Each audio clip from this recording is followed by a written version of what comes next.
కాకినాడ జిల్లా ఏలేరు ప్రధాన కాలువ పిఠాపురంలోని రాపర్తి కొరికండ్రిక గండిపడి ముగ్గురు యువకులు వరద ప్రవాహంలో కొట్టుకుపోతూ త్రుటిలో ప్రాణాపాయం నుంచి తప్పించుకున్నారు. వరద నీరు ఉధృతంగా ప్రవహించడం, అదే సమయంలో గట్టు అవతల ఉన్న B Shiva, S Shiva, R Durga Prasad అనే యువకులు నీటి ఉధృతికి కొట్టుకుపోవడంతో గ్రామస్తులు తీవ్ర ఆందోళన చెందారు. ఒడ్డుపై ఉన్నవారు వాళ్ళని పిలుస్తూ దారి చూపించడంతో బలవంతంగా ఈత కొట్టుకుంటూ యువకులు ఒడ్డుకు చేరారు. గట్టు అవతల ప్రమాదంలో మరో 6 ఉండడంతో అధికారులు ప్రత్యేక బోటు పంపించి వారిని సురక్షితంగా తీసుకువచ్చేందుకు ఏర్పాట్లు చేశారు. పెను ప్రమాదం తప్పడంతో అందరూ ఊపిరి పీల్చుకున్నారు.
బాబు ఎలా ఉన్నారు మీరు?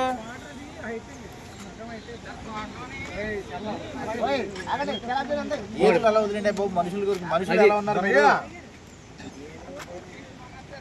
కాదు, ఇప్పుడు బోటు పంపిస్తే వచ్చేస్తారా మీరు? ఎలా రావాలి బోటు? బోటు పంపిస్తే వచ్చేస్తారా మీరు అంటున్నారు బయటికి? బోటు మాట్లాడతారండి బాబు, బోటు పంపితే వచ్చేస్తారా బయటికి?